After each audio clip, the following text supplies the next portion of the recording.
hurts in terms of what people call soft power. In other words, the impression of how America is able to lead and our competence. It looks bad and will put a dent in our leadership in terms of soft power, or the impression of American leadership, at least for the foreseeable future, which is not good.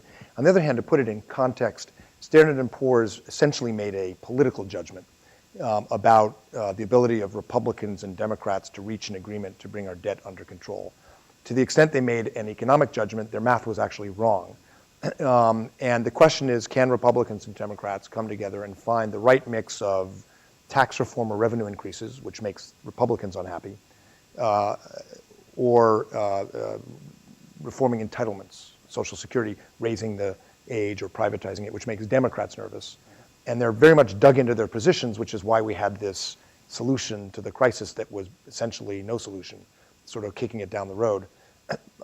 But again, to put it in context, the welfare state in the West, in the UK, in Japan, in Western Europe, perhaps less so in Australia because of natural resources, the welfare state is sort of reaching its limits. And these are wrenching, difficult decisions in every country.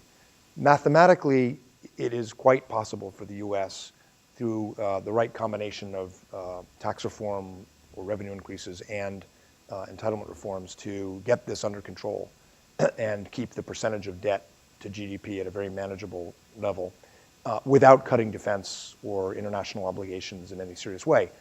The question is, can we do it, and do we have the leadership? As Winston Churchill liked to say, you can count on the Americans to do all the wrong things before they finally do the right thing.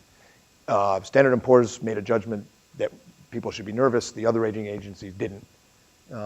So I'd say that's the context. The other thing is we have the drawdown in Iraq and Afghanistan.